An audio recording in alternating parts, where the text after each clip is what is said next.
Welcome back dear students. आज के इस वीडियो लेक्चर में हम कंटिन्यू कर रहे हैं क्लास 8 हिस्ट्री का एक नया chapter, that is ruling the country side. Ruling the country side बहुत ही ज़्यादा इंटरेस्टिंग चैप्टर है from the examination point of view, and most importantly ruling the country side के इस चैप्टर में हमें एक कंटिन्यूटी दिखाई गई है जो हमने इससे पहले चैप्टर कंप्लीट किया हुआ है क्लास 8 हिस्ट्री का, that was from trade to territory the company establishes power. तो उसी चैप्टर को रिकैप करते हुए हम इस चैप्टर की कहानी को कंटिन्यू करते हैं। आइए हम स्टार्ट करते हैं। तो ये जो स्टोरी है प्रीवियस चैप्टर की, उसको हमने यहाँ पर रिलेट करना है। तो पहली चैप्टर में हमने पढ़ा था बैटल ऑफ प्लासी के बारे में, और उस बैटल के जो रिजल्ट्स निकले थे that was the defeat of the Sirajuddaula, और जो मीर जाफर थे उनको इंस्टॉल किया गया था एज द न्यू और as the puppet nawab of Bengal. तो इस तरह से it was the first victory for the British East India company, जो कि बैटल ऑफ प्लासी के जरिए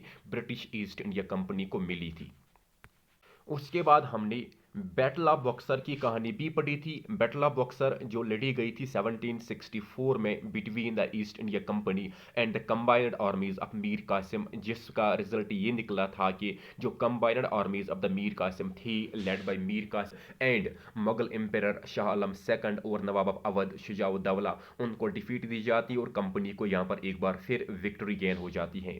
तो अब कंपनी का मकसद था कि जो कंपनी रूल है इसको लिमिट ना रखा जाए कुछ ही सिटीज तक या कुछ ही एरियाज तक, बल्कि जो rural areas of the country हैं वहां तक भी कंपनी रूल इस्टेब्लिश किया जाए। मीन्स कंपनी रूल जो है इसको एक्सपेंड करने की कोशिश की गई थी। तो इस तरह से 1757 से जो कंपनी का एक्सपेंशन था, टेरिटोरियल एक्सपेंशन जो था, ये स्टार्ट हो रहा है। तो यहाँ पर जो पेंटिंग हमें दिखाई गई है इसमें क्या दिखाया गया है? Robert Clive accepting the Diwani of Bengal, Bihar and Orissa from Mughal ruler Shah Alam II in 1765।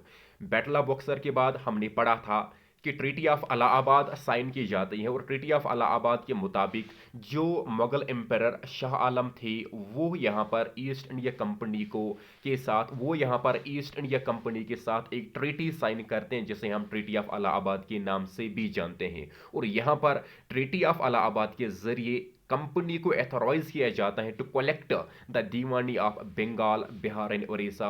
और ये जो अथॉरिटी दी जाती है 1765 में दी जाती है, मुगल रूलर जो शाह आलम सेकंड थे उनके जरिए दी जाती हैं। तो इस तरह से यहाँ पर आप देख सकते हो कि ये जो शाह आलम थी यहाँ पर बैठी हुई हैं, और ये जो कंपनी के ऑफिशियल्स हैं इनको यहाँ पर ट्रीटी ऑफ इलाहाबाद के जरिए दीवानी ऑफ बंगाल, बिहार एंड उड़ीसा की अथॉरिटी दी जा रही है। अब जो हमारा रूलिंग द कंट्री साइड वाला चैप्टर है इसके जो सब टॉपिक्स हैं वो हम पहले समझने की कोशिश करते हैं। पहला हमारा सब टॉपिक रहेगा that is company became the diwan. इसका मतलब क्या हुआ? Diwan means company became the chief financial administrator. अब कंपनी के पास राइट आता है via treaty of Allahabad signed in 1765, जिसके जरिए से कंपनी को एथोराइज किया जाता है to collect revenue from the Bengal, Bihar and Orissa. तो अब कंपनी के पास रेवेन्यू आता है कलेक्ट करने का, और ये जो रेवेन्यू आएगा ये आएगा एग्रीकल्चरल फील्ड से। मीन्स एग्रीकल्चरल एक्टिविटी जो थी वही से कंपनी को रेवेन्यू कलेक्ट हो सकता था। लेकिन इस रेवेन्यू कलेक्शन में बहुत ज्यादा प्रॉब्लम्स थी। कंपनी चाहती थी कि ज्यादा से ज्यादा रेवेन्यू कलेक्ट होना चाहिए, और इसलिए बहुत सारी हिंड्रेंसेस, बहुत सारे चैलेंजेस थे कंपनी के सामने, और जिन चैलेंजेस का सोल्यूशन ढूंढा गया, और सोल्यूशन ये था कि बहुत सारे तरीके अपनाई गई जिन तरीकों के जरिए रेवेन्यू असेसमेंट और रेवेन्यू कलेक्शन का काम किया गया। उसमें हमने जो महलवारी सिस्टम है इसको पढ़ना है, या राइट वारी सिस्टम जो है इसको हमने समझना है कि ये कुछ तरीके थे, ये कुछ मेथड्स ऑफ रेवेन्यू कलेक्शन थे जो हमने यहां पर समझने हैं। तो अब ये जो एग्रीकल्चरल एक्टिविटी यहां पर होगी जिससे रेवेन्यू कंपनी को कलेक्ट करना है या जिससे रेवेन्यू कंपनी को गेन करना है। अब कंपनी चाहती है कि एक तो हमने रेवेन्यू कलेक्ट करना है तो हम उन क्रॉप्स की ही यहां पर कल्टीवेशन करवाएंगे पीजेंट से जिन क्रॉप्स की यूरोपियन मार्केट में डिमांड ही। मीन्स कंपनी का मकसद ही था कि हर तरह से रेवेन्यू को कलेक्ट किया जाए। इसके लिए ये यहाँ के पीजेंट्स को डायरेक्ट करते हैं कि आप उन क्रॉप्स की ही कल्टीवेशन करिए जिन क्रॉप्स की डिमांड यूरोपियन मार्केट में है। मोस्ट इंपॉर्टेंटली जो इंडिगो था, इंडिगो एक एक्सपेंसिव क्रॉप माना जाता था जिसकी कल्टीवेशन बंगाल में होती थी, और ये जो इंडिगो था इसका एक colour blue, pure blue colour इसका आता था, और इस इंडिगो की बहुत ज्यादा डिमांड थी यूरोपियन मार्केट में। और अब जो क्रॉप्स थे यूरोपियन मार्केट के लिए, इसमें मोस्ट इंपॉर्टेंट क्रॉप था इंडिगो का क्रॉप, और यही जो इंडिगो था इसी की कल्टीवेशन करने के लिए पीजेंट्स को यहां पर कंपेल, फोर्स या मजबूर किया जा रहा था।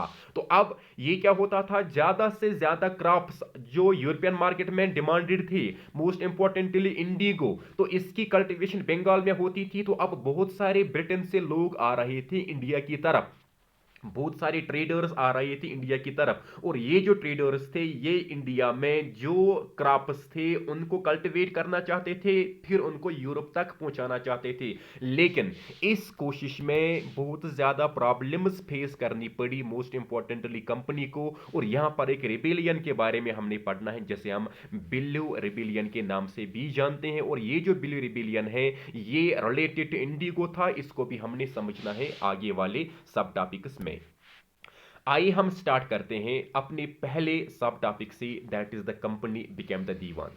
कंपनी बिकेम द दीवान, इसमें हमने क्या समझना है, company that means East India company, जो originally for the purpose of trade करने के लिए यहां पर आई थी। With the course of time treaty of Allahabad sign की जाती आफ्टर बैटल ऑफ बॉक्सर, तो कंपनी यहां पर दीवानी राइट्स कंपनी को गेन होते हैं। That means company became the chief financial administrator. तो कहानी कहां से होती है, ऑन 12 ऑफ अगस्त 1765 जो मुगल एम्पर थे शाह आलम, ये कंपनी को that means East India company को यहां पर दीवान ऑफ बंगाल इस्टेब्लिश करते हैं। मीन्स के ईस्ट इंडिया कंपनी को दीवानी राइट्स दिए जाते हैं मुगल एम्पर शाह आलम के जरिए ट्रीटी ऑफ अलाहाबाद साइन करने के बाद, जो कि साइन की जाती है 12 ऑफ अगस्त 1765 को।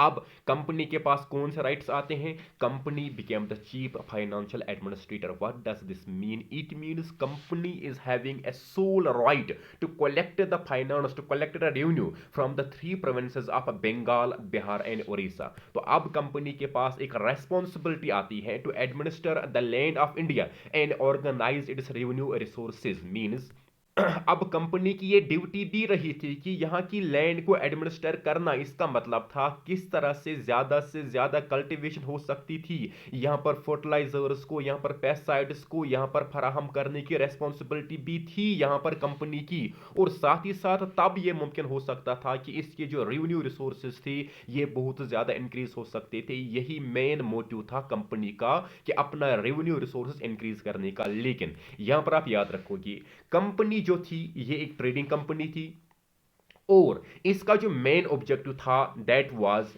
To collect how much it can, that was profit, कितना ये कमा सकता था प्रॉफिट। और तो अब जब ये कंपनी एक ट्रेडिंग कंपनी थी तो इसका काम था buying and selling of goods. अब ये buying and selling of goods में इंटरेस्टेड थी तो ये प्रॉफिट कमा सकती थी। अब जब ये मेन पर्पस इनका प्रॉफिट कमाने का ही यहां पर था, तो ये वाला जो ऑब्जेक्टिव है कंपनी का वया मेकिंग द दीवान, इस पर इन्होंने ज्यादा कंसंट्रेशन नहीं की, बल्कि किस तरह से रेवेन्यू रिसोर्सेज को इंक्रीज किया जाए और किस तरह से ज्यादा प्रॉफिट गेन किया जाए, यही यहां पर कंपनी का मेन मोटिव, कंपनी का मेन ऑब्जेक्टिव रहा था। एक बार हम फिर यहां पर जल्दी से समझने की कोशिश करते हैं। कंपनी यहां पर दीवान बनती है, मीन्स कंपनी को यहां पर फाइनेंशियल राइट्स आ जाते हैं। दैट मीन्स 12 ऑफ अगस्त 1765 को मुगल एम्पायर शाह आलम के जरिए कंपनी को एथोराइज किया जाता है as the Diwan of Bengal. उसका मतलब यह हुआ कि कंपनी को चीफ फाइनेंशियल एडमिनिस्ट्रेटर बनाया जाता है। अब कंपनी की रेस्पॉन्सिबिलिटी भी थी और कंपनी के राइट्स भी। इसका मतलब ये हुआ कि यहाँ की जो लैंड है इसका असेसमेंट करना और यहाँ किस तरह से ज्यादा कल्टीवेशन हो सकती थी उसकी तरफ यहाँ पर इनको ध्यान देना था। लेकिन साथ ही साथ उस वजह से ही इनके जो रेवेन्यू रिसोर्सेज हैं वो इंक्रीज हो सकते थे। लेकिन ये हमने यहाँ पर नहीं बोलना है, कंपनी जो थी ये एक ट्रेडिंग कंपनी थी, इसका मेन ऑब्जेक्टिव था प्रॉफिट गेन करना। अब ये वाली रेस्पॉन्सिबिलिटी थी, इस पर इन्होंने ज्यादा कंसंट्रेशन नहीं रखी, बल्कि इनका मेन मोटिव था buying and selling of goods, यहां भी प्रॉफिट गेन करना था। अब जब प्रॉफिट ही इनका मोटिव था तो इनका मेन ऑब्जेक्टिव था किस तरह से रेवेन्यू रिसोर्सेज को इंक्रीज किया जाए, और जो लैंड को एडमिनिस्टर करने की जो ड्यूटी या रेस्पॉन्सिबिलिटी इनकी थी इस पर इन्होंने ज्यादा ध्यान या ज्यादा तवज्जो नहीं दी। लेकिन with the course of time company को कुछ सीख मिली। कंपनी को ये लगा कि दीवानी राइट्स गेन करने से ये नहीं हो सकता है कि हम पूरी टेरिटरी पर या पूरी बंगाल पर अपनी मनमानी भी नहीं कर सकते हैं, बल्कि यहां पर एक एलियन पावर था। इसका मतलब ये था कि यहां पर एक वो पावर था जो कि इंडिजीनियस पावर हमारा नहीं था। इसलिए जरूरी था जो कंपनी से पहले इन टेरिटरीज पर रूल कर रहे थे उनको अंडर कंट्रोल रखना या उनको अपने साथ रखना। Means it was required to pacify those who ruled the countryside in the past. Means कि यहां पर जो लोकल जिम्मेदार थे, यहां पर जो लोकल लैंडलॉर्ड्स थे, यहां पर जो फ्यूडल लॉर्ड्स थे, यहां पर जो मुखिया थे, यहां पर जो प्रधान थे, उनको यहां पर कंपनी टोटली रूल आउट नहीं कर सकती थी, बल्कि उनका साथ लेकर ही कंपनी को फायदा हो सकता था। So finally they could not be entirely eliminated. तो उनको यहां पर एलिमिनेट नहीं किया जा सकता था। मीन्स कंपनी को यहां पर क्या सीख मिली?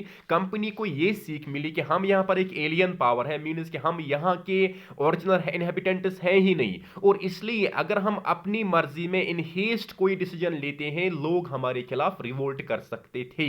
इसलिए इन्होंने कोशिश की कि जो यहां के लोकल रूलर्स थे या जिन जिन एरियाज पर इन्होंने कब्जा किया, उन एरियाज के जो विलेज हेड्स थे, एरिया हेड्स थे, उनको अपने कंट्रोल में रखना या उनको अपने साथ रखना, ये यहां पर कंपनी ने एक कोशिश की। और जो इसमें जिम्मेदार थे, फीडरल लॉर्ड्स थे, मुखियाज थे, प्रधान थे, इनको इन्होंने अपने साथ रखा। एंड फाइनली इन्होंने कहा कि इनको हम एक साथ में एलिमिनेट नहीं कर सकते। अब ये इनको एलिमिनेट क्यों नहीं कर सकते थे? Because the main objective was कि उनको पहले अपने पैर यहां पर जमाने थी, और जब ये यहां पर जमा पाते सही से, उसके बाद ही ये यहां पर अपनी रूलिंग या अपनी डिक्लेरेशन पास कर सकते थे। लेकिन इसका मतलब ये था कि कोई रिवोल्ट ना हो, कोई भी प्रोटेस्ट ना हो कंपनी के खिलाफ, मोस्ट इंपॉर्टेंटली। इसलिए जो लोकल चीफ्स थे, जो लोकल रूलर्स थे, जो लोकल विलेज हेडमैन थे, जो लोकल जिम्मेदार थे, कंपनी ने उनको अपने साथ रखा। अब जब कंपनी दीवान बनती है, इसका मतलब यह हुआ कि जब कंपनी के पास फाइनेंशियल राइट्स आ जाते हैं, it wanted a large revenue income. Company चाहती थी कि as much as it can यहां पर हमारी रेवेन्यू कलेक्शन बहुत ज्यादा इंक्रीज होनी चाहिए।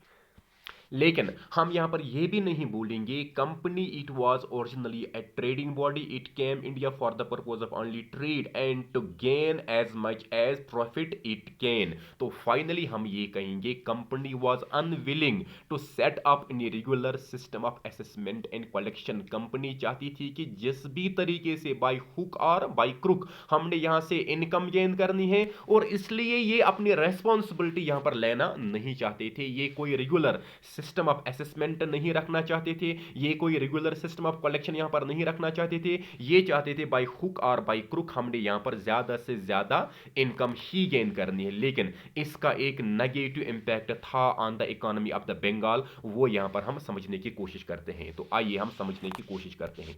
इससे पहले चैप्टर में भी हमने समझा था कि जो ओरिजिनली ईस्ट इंडिया कंपनी आई थी, वहां से ये गोल्ड एंड सिल्वर ले आते थे, उसको यहां पर सेल करने के बाद जो भी इनकम इनको जनरेट होती थी, उससे ही यहां की गुड्स को बाई किया जाता था।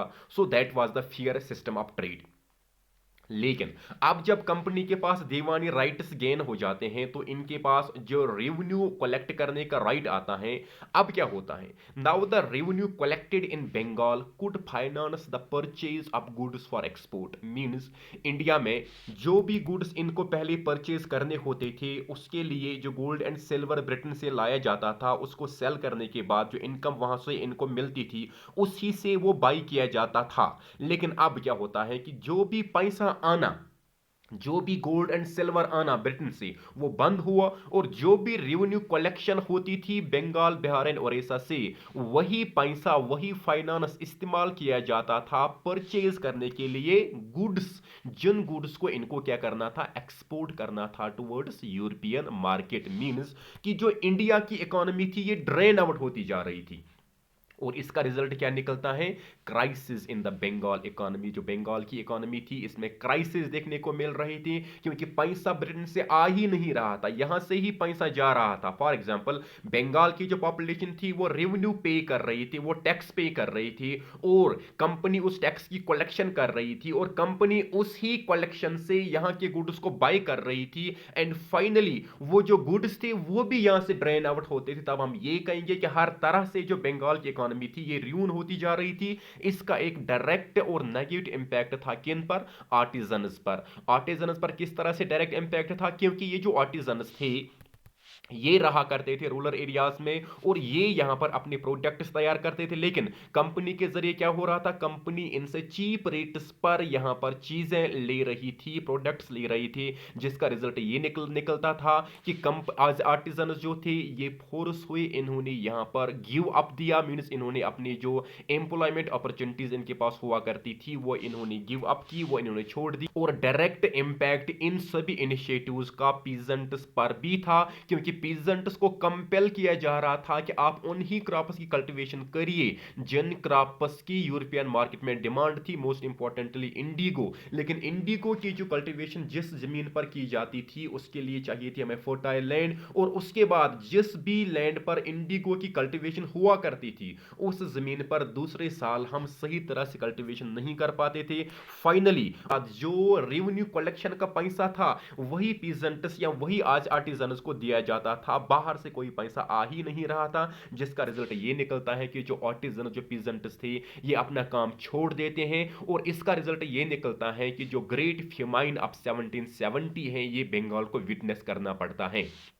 ये जो ग्रेट फेमाइन ऑफ 1770 था ये क्यों आता है? क्योंकि यहां पर सोसाइटी का जो हर एक तबका था वो परेशान था, वो वरीड था, क्योंकि जो ईस्ट इंडिया कंपनी की पॉलिसी थी ये एक क्रूअल पॉलिसी थी, जिसके जरिए से हर एक कोशिश की जा रही थी किस तरह से रेवेन्यू को कलेक्ट किया जाए बंगाल में, और किस तरह से as much as company can, किस तरह से ज्यादा जो रेवेन्यू है इसको कलेक्ट करके वेस्टर्न और यूरोपियन मार्केट तक पहुंचाया जाए। इसका एंड रिजल्ट ये निकलता है कि जो एक ग्रेट फेमाइन ऑफ 1770 है ये विटनेस किया जाता है बंगाल में, जिसमें से 10 मिलियन की जो पॉपुलेशन है ये बंगाल में खत्म हो जाती है। बंगाल की जो पॉपुलेशन थी ड्यूरिंग 1770 इट वाज 30 मिलियन, और 30 मिलियन में से जो 10 मिलियन की पॉपुलेशन है वो खत्म हो जाती हो, तो हम कह सकते हैं कि जो 1/3 ऑफ द बंगाल पॉपुलेशन थी ड्यूरिंग द फेमाइन ऑफ 1770 वो वाइप आउट हो जाती है, वो खत्म हो जाती हैं।